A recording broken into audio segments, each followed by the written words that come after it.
président Ndofène Fall ñu ngi lay nuyu. maa ngi lay nuyu. yow nag ancien international nga ràññeeku la ci wàllu football bi président Sénégal war a sëgg ak Mauritanie suba ci talaata ji match boo xam ne dafa am ci contexte bu doy waar ginnaaw ba ñu Maroc duma yu métti keroog ñetti bal ci benn naka la Sénégal war a jouer ak Mauritanie suba au lendemain de cette lourde défaite. waaw ban Sénégal ngay am suba loolu déjà moom ngay posé wu comme question parce que boo seetee am na ñoo xam ni mujj ñu woon ñëw Mendy ñëwul woon Sadio ñëwul Koulibaly absenté na.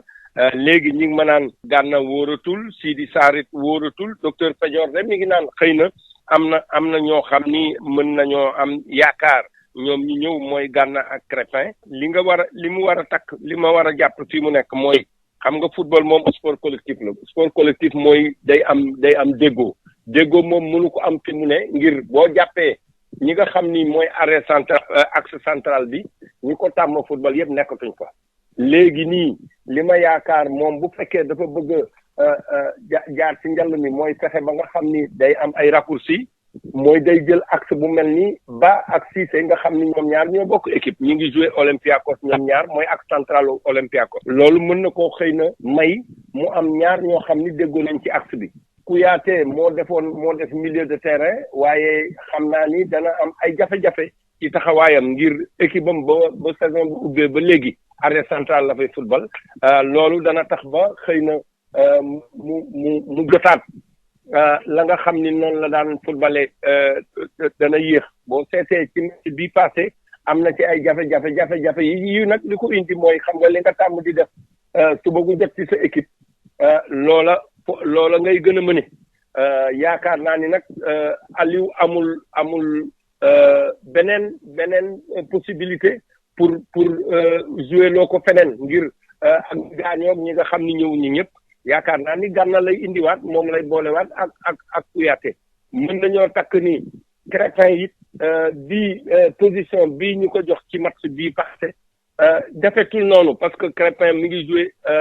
excentré lay jouer ci équipe am Bruges kon xam naa ni jafe-jafe yi Aliou am moo tax mu jekkalaat taxawaayam waaye taxawaay boobu boo ko seetloo tax na ba gisuñu Crépin bi nga xam ni moom lañ doon yaakaar mën naa jàppit ni ñetti attaquant yi nga xam ni moom la dugalandoo ñooñu tamit attaque bu bees la mosu ñoo bokk football ñoom Famara Diédhiou ak Ba nga boole ko Ismaïla Sarr milieu de terrain boobu topp leen loolu jafe-jafe rek la war a mën a indi Aliou xam naa ni mi ngi ciy xalaat waaye xalaat bi dana jafe ngir football loo xam ni déggoo nga ko war a defee nga jot sa ay joueurs ñaari fan avant compétition bi ñi nga xam ni ñoo tàmmoon di football équipe nationale nekkatuñ fa nga war a defaat beneen équipe yaakaar naa ne ak lu mu mënti mel dana indi ay jafe-jafe yoo xam ni bu yóbboo ñu xaar ko yàlla def na nag jafe-jafe yooyu amoon nañ ko bi ñuy football ak Maroc moo tax wax dëgg yàlla dëgg neex yàlla match bi ñu football ak Maroc Sénégalu Aliou Cissé mësta perte par ñetti lu ëpp lu dem ba def ñetti bal te mësuñu ñoo dugal lu demee noonu loolu mën na ko attribuer ne wax dëgg yàlla dëgg neex yàlla ci am na jafe-jafe moom pour composer équipe bi it li nga xam ni yaakaaroon nañ ko ci ñenn ñi gisuñu ko ci boo boolee loolu yëpp nag loolu mooy indi lu mel ni defet waaye mën nañoo jàpp ni bu ci defee jàngat mën naa jekkalaat taxawaayam ndax day def ñeent benn wala day def 4-3-3 ñett ak ñett daana defe noonu wala mu def 3-5-2 comme xamaguñu nag lan moo nekk ci boppam ak ñan ñoo wér ñan ñoo war a mën a football match bi yaakaar naa ni danañ ko déglu moom bu xoolee ñi nga xam ni gaañu wuñu parce que nag football moom na ngay jël ñi nga xam ni ñoo wér ñu nga xam ni ñu ngi nekk 100% bu dajalee ñooñu dina ci mën a génne équipe boo xam ni dana mën a jouer ak équipe bu Mauritanie. gis nañ tamit ne président kii di Corentin Martins di coach Mauritanie moom tamit annoncé na la couleur di wax ne moom dafa nar a ñëw jouer Sénégal sans complexe est-ce que loolu tamit du gën a jox caf ka match bi. waaw loolu de dañuy wax rek la lu fi indi tur wi. Cheikh Anta Diop boo ne man ragaluma la mu ne lu fi indi tur wi damay jouer sans complexe lu ko fa indi ñaari équipe la ñooy daje waaye xam nga ne képp kuy ñëw di taseeg Sénégal nga xam ne ñooy numéro 1 africain am na cër boo xam ne da nga ko jox waaye moom ñu ngi ci rolam mooy woon joueurs yi ne ñoom am nañu benn ndëgër laay am nañu benn taxawaay bi fi mu ne wax dëgg yàlla nag nañu nangu ni Corentin Martins Mauritanie jox na ko diir boo xam ni may na ko mu avancé loo équipe bi parce que boo seetee équipe Mauritanie bi ay gone yi nga xam ni ñoo def formation bi doon jouer ay U23 doon jouer seen équipe nationale locale ñu ci bëri fii mu nekk ñoom ñoo composé équipe bi looloo tax nag ci mbiri déggoo bi wax dëgg yàlla dëgg ne yàlla mën nañoo jàpp sax ni 15e région bu Sénégal la parce que goos yi xale yi fay football yëpp boo ko déggee ay Ndiaye ci Diop nga fay dégg mooy Afrique bi ñuy wax rek parce que Sénégal ak Mauritanie xëy na rek dañ ñoo tàggale waaye benn réew la looloo tax ma jàpp ni moom rolam mooy woon leen ni léegi def ngeen jéego bu leen may ngeen mën a football équipe bu mel ni Sénégal parce que ñun nag ñooy numéro 1 kon mën nañoo jàpp ni comme ñoo raw ci Afrique kii football ak ñun danañu diir mbagg bu ñu diiree mbagg nag lu mu ca mënti jëlee it du ko wàññi dara parce que ñun buñ ko daanee naan Sénégal a ko daan waaye moom bu fi jëlee leneen lu dul defet day nekk lu rëy ci moom parce que da leen di won moom ci seen xel ak seen xalaat ni am nañu jéego bu rëy bu ñu def te mën nañoo football ak équipe yi nga xam ni ñoo fi gën a màgg. nañ déglu nag Aliou ba xam d'abord infirmerie bi lan la indi ñan la am fii mu ne loolu nag moo koy mën a permettre moom itam mu composer équipe bi nga xam ni moom lay footballé suba te nag disponibilité nit ñi ci lay mën a def ban takk football yaakaar naa ni nag dina am match yu jafe waaye match bu jafee nii jafe-jafe yi ko indi nag mooy d'abord mbas mi mooy it gaañu yu bëri yi nga xam ni am na ay joueurs yu bëri yoo xam ni compté woon na ci ñoom mujj ñu ñëw nañu ko déglu suba te di ñaanal ñi nga xam ni dañoo am ay gaañu yu ndaw yàlla may leen ñu wér sunu joueurs yi nga xam ni it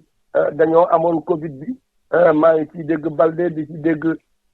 Sadio Mané di ci dégg Koulibaly yàlla na yàlla fëgg seen bopp ba ñu jekkalaat seen taxawaay bu ko defee Sénégal mën a continuer di compter ci ñoom. Ndofène Fall Sud FM lay sant di la gërëm bu baax a baax. maa ngi leen di gërëm di leen sant. Ndofène Fall, bonjour. Bonjour.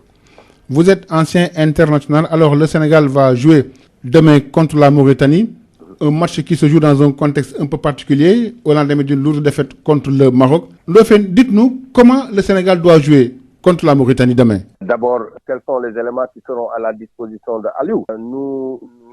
Nous apprenons effectivement qu'il y a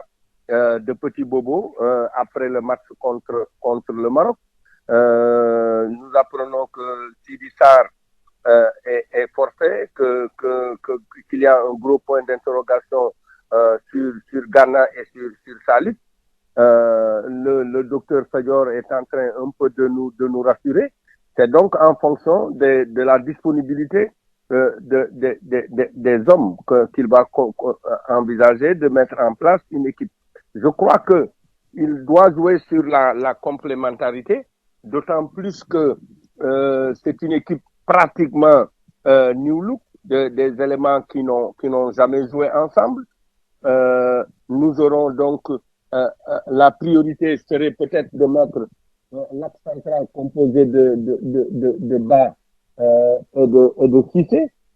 qui sont complémentaires, qui jouent ensemble dans l'axe d'Olympiakos. Ça lui permet effectivement d'emprunter un raccourci. Au milieu de terrain, avec la défection de Sidi Sarr, il va être obligé peut-être encore de colmater un peu. Je constate que depuis quelque temps, Kouyaté joue demi-centre plutôt dans son club. Il a donc des problèmes d'adaptation. Il a perdu ses habitudes de milieu de terrain et ce n'est pas en 48 heures qu'il va peut-être recouvrer tout ça. Mais compte tenu de la configuration du match,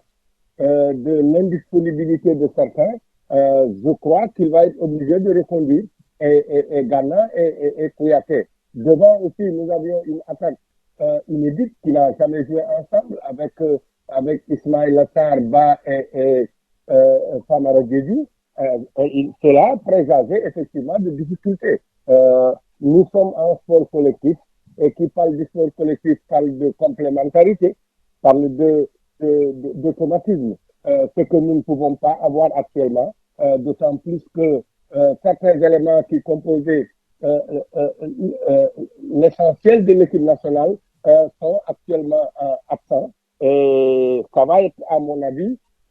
une difficulté majeure de composer une équipe capable d'évoluer ensemble, d'autant plus que c'est des garçons qui n'ont jamais joué ensemble. Mais on a l'habitude de dire que nous avons une équipe composée de joueurs professionnels qui ont donc déjà une compréhension tactique assez élevée, pouvant permettre de raccourcir et de permettre à l'équipe de pouvoir quand même faire face à cette équipe mauritanienne. Ne perdons pas de vue que cette équipe mauritanienne travaille depuis quelque temps et que l'entraîneur de la Mauritanie, à mon avis, est en train de faire du bon travail. La Mauritanie s'est déjà qualifiée et aujourd'hui est en train peut-être de sortir la tête de l'eau. On va voir maintenant avec quelle composition d'équipe nous aurons et au plan tactique comment va réagir Aliou Cissé. Est-ce qu'il va être en 4-3-3 ou en 4-1-4-1? Cela dépendra effectivement des éléments qui sont à sa disposition. Je sais qu'il est en train certainement de s'arracher les cheveux parce qu'il va au-devant d'un match difficile et une composition d'équipe inédite. Alors, on voit que le coach de la Mauritanie, Corentin Martins, a déjà annoncé la couleur. Il déclare, je cite, nous allons jouer sans complexe face au Sénégal. Oui, je crois que la Mauritanie